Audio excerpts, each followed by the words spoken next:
자, 계속해서 이야기 이어가겠습니다. 검찰이 김건희 여사 명품백 수수 의혹과 관련해서 전담팀을 꾸려서 본격 수사에 착수했죠.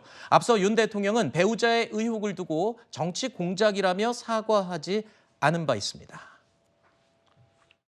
아버지와의 동향이고 친분을 이렇게 얘기를 하면서 자꾸 오겠다고 하고 해서 그거를 매정하게 좀 끊지 못한 것이 좀 어떤 문제라는 문제고, 시계에다가 이런 몰카까지 들고 와서 했기 때문에 공작이죠. 그러나 정치 공작이다라고 하는 게 중요한 게 아니고 앞으로는 이런 일이 발생 안 하게 처신을 하는 게 중요하다는. 윤석열 대통령은 이틀 뒤, 그러니까 모레 취임 2주년 기자회견을 하겠다고 발표했습니다. 바로 이 자리에서 아주 자유롭게 질문을 받겠다고 이미 알렸어요. 이 말은 지금 논란이 되고 있는 김건희 여사 이 명품백 문제를 포함해서 최상병 특검법을 포함해서 여러 가지 논란들 다 받겠다는 거잖아요. 이게 일각에서는 이런 얘기가 있습니다. 논란을 미리 앞서서 조금 막아주는 그런 효과가 있지 않을까. 맞습니까? 네, 저는 물론 그런 해석도 가능할 거라고 예상은 됩니다. 왜냐하면 지금 검찰 수사가 진행되고 있으니 검찰 수사에 따라서 응당한 이 처벌 잘잘못이 있다라면 이 처벌이 뒤따를 수 있을 것이다. 이런 원론적인 답변은 예상할 수 있을 것 같습니다. 하지만 윤석열 대통령의 어떤 입장 변화, 태도 변화가 상당히 주목되는 시점입니다. 왜냐하면 총선 전에는 이 여사와 관련된 의혹에 대해서 자초지종을 설명하는 수준에서 머물렀다라면 지금의 경우에는 이 총선 결과, 냉혹한 총선 결과를 놓고 대통령의 입장 변화, 태도 변화가 있느냐 없느냐 이거에 대해서 많은 국민들이 관심을 가지고 있기 때문에 어떤 기자가 어떻게 질문하느냐, 그 질문에 대해서 윤석열 대통령이 어떻게 답변하느냐가 이 여사와 관련된 의혹을 해소하는 쪽으로 갈지 아니면 그럼에도 불구하고 또 다른 논란으로 진행이 될지 좀 지켜볼 필요가 있어 보입니다. 보수 측 패널임에도 불구하고 제가 발언 기회를 드리지 않아도 될 만큼 그 이틀 후에 기자회견에 대해서 기대를 말씀해 주셨습니다. 그러니까 태도 변화, 거기에는 이 내용도 있고 또 발표하는 방식도 있고 다 포함되는 것 같습니다. 국민들이 굉장히 지켜보고 기대를 하고 있습니다. 자, 이틀 후에 어떤 내용으로 기자회견, 질의응답이 오갈지도 지켜보겠습니다. 자, 이원석 검찰총장은 오늘 출근길에 기자들과 만나서 이 김건희 여사 특검법에 대해서 조사에 대해서 수사 경과와 결과를 좀 지켜봐 달라. 그 전에 많이 나오는 말들에 대해서 경계하는 그런 입장을 밝혔습니다.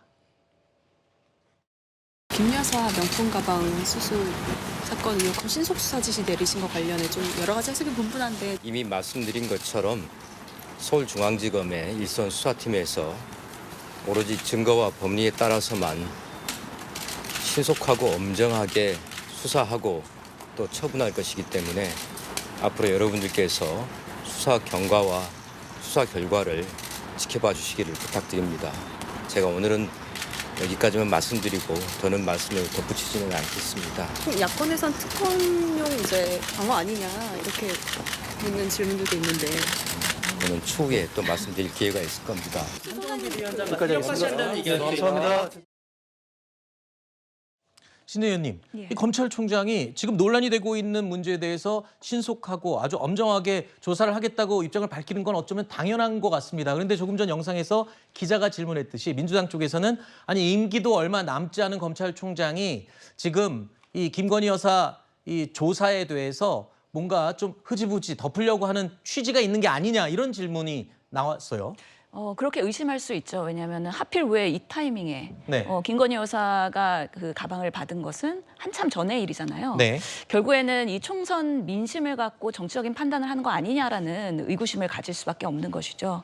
결국에는 국민들의 그런 총선의 민주당의 압승의 결과로 22대 국회는 우리 야당 연합으로 192석 을 확보를 했기 때문에 할 수 있는 부분에 있어서는 국민의 뜻을 받들어서 할 일을 하겠다. 그중에서 김건희 여사의 명품백 수수뿐만 아니라 양평 고속국도 그리고 도이치모터스 주가 조작까지 특검 패키지를 하겠다라는 그런 이야기를 하고 있지 않습니까? 그런 면에서는 아예 공격을 당하기 전에 네. 선 방어를 하기 위한 밑밥을 까는 거 어떤 아니냐라는 식으로? 우려가 있는 네. 것이죠. 결국에는 검찰 출신의 대통령께서 검찰이 파드로 안으로 굽는 거 아닐까에 대한 우려도 국민들은 분명히 하실 겁니다. 공정하게 수사 안 할 것 같다 이렇게 의심하는 건가요? 공정하게 수사해야죠. 네. 그리고 수사를 공정하게 과연 할지에 대해서 국민들께서 보고 계시기 때문에 만약에 그 결과가 미흡하거나 아직까지 확실하지 않다라고 판단하시면 당연히 22대 국회에서는 특검으로 연결될 수 있는 또 하나의 도화선이 될 수 있다라고 생각을 합니다. 그 공정하느냐 하냐 아니냐의 기준이 되는 여러 가지 중에 대표적인 게 하나가 김건희 여사를 소환 조사할 거냐 서면 조사할 거냐 이걸 지금 민주당에서 지적을 하더라고요. 그렇죠? 아마도 이번에는 대통령께서도 박절하다는 소리를 들을 만큼 네. 공정하게 하려면 소환을 해서 조사를 받아야죠. 네. 근데 저는 대통령실에서 그렇게 할 거라고 저는 생각을 하고 있습니다. 이 정도를 하지 않으면 대통령께서 정무적인 판단을 했을 때도 국민들께 지탄을 받을 것이 뻔하기 때문에 네. 저는 아무래도 김건희 여사를 소환해서 조사받게 하지 않겠나. 그것에 네. 동의할 거라고 생각합니다. 여기에 아울러서 또 윤 대통령도 이 가방 받은 내용을 알았느냐 몰랐느냐 그 시점이 언제느냐 이거 가지고도 지금 소환 얘기가 나오고 있어요.